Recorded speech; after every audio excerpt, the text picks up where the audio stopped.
هەمومان بەڕێزان کاڵین سایکۆلۆجیا لەگەڵ جەژنە. کاڵین سایکۆلۆجیا یعنی دەرونی ئینسان، ئیتر لایەنی عەقڵی ئەگرێتەوە، لایەنی هەڵچوونەکانمان ئەگرێتەوە، لایەنی کۆمەڵایەتیمان ئەگرێتەوە، لایەنی جەستەی جوڵەییمان ئەگرێتەوە، هەمووی. با بزانین چی پەیوەندیکی بە جەژنەوە هەیە. جەژنمان زۆرە، مەسەلەن ئەمە جەژنی ڕەمەزانە، جەژنی قوربانە، جەژنی نەورۆزە، زۆر جار بۆ مناڵەکانمان جەژنی لەدایک بوونە، جەژنەکانی ترە.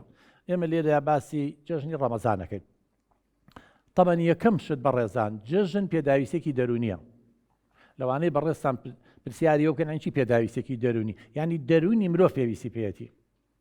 ئێوەزان لە ڕێککەوتنامەی مافەکانی مرۆڤ بەگشتی خاستەنی مناڵیش ئەڵێ ئەبێ یەکێک لە پێداویستیەکان کە ئێمە بۆ مرۆڤی دابین بکەین تەرفیه و گەڕان و سەفەر و خۆشیە.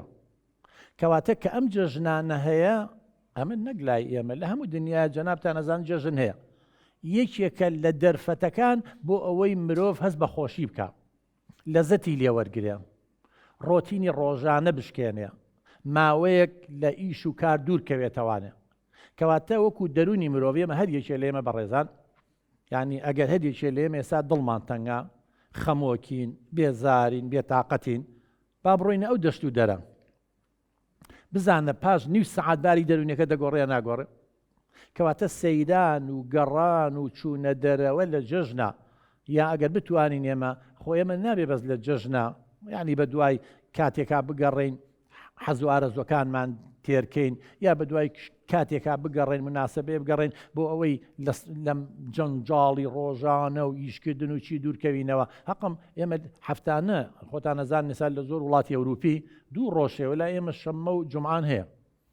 بەڵام بەداخەوە ئێمە کەسێک کاڵێ جومعە عوتڵەیە پشووە یا جەژنە، ئەبینی لای ئێمە جومعان و شەممان مەفروضە لە ڕۆژە ئاساییەکانە بچین جەوێ بگۆڕین. تۆ 5 ڕۆژ ئیشەکەی ماندووە بی، زەختی لەسرە، فشارت لەسرە، بێتاقەتە بی، کاریگەری لەسەر دەروونمان هەیە، تووشی سوتانی دەرونیە بین، ئەبێت جومعە و شەمە ئیسراحەت بکەین. لە وڵاتانی تر شەمە و یەکشەمەیە.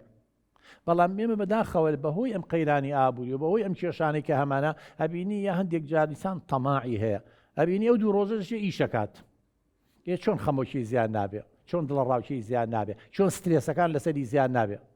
جا جەژن هەر ئەوە نییە تۆ لە جەژن نابچیتە دەرەوە و جۆ بگۆڕی، بەڵکو پێویستە ئەو دوو ڕۆژەی کە هەشەیش دەبێت جومعان ئێمە بتوانین لەگەڵ مناڵەکانە جۆ بگۆڕیم چینە دەرەوە، ئەو سترێس و زەختەی کە 5 ڕۆژ ئیشمان کردو ماندووی کردوین بتوانین چۆنەڵی تۆزێک کەمیکەینەوانی سترێسەکان.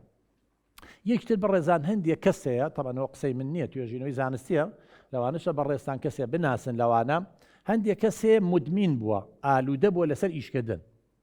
ئێستا هەندێک کەسێ ئالوودە بۆ لەسەر جگەرە کێشان، یا لەسەر مەشروب خواردنەوە، یا لەسەر مادەی هۆشبەر، یا لەسەر جلکڕین، یا لەسەر نازامچی هەدی بە شەرە. بە هەندێکێ ئالوودە مدمین بووە لەسەر ئیشکردن.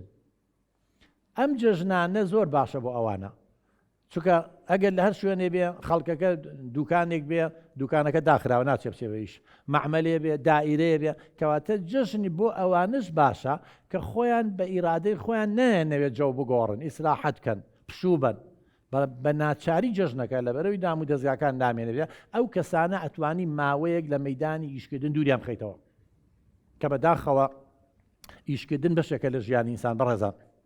هەتا ئێمە زۆر جارەڵێن ئەڵێ هەموو کەسێ لێمە 24 سەعاتی هەیە، کەس لەوی تری زیاتر نییە.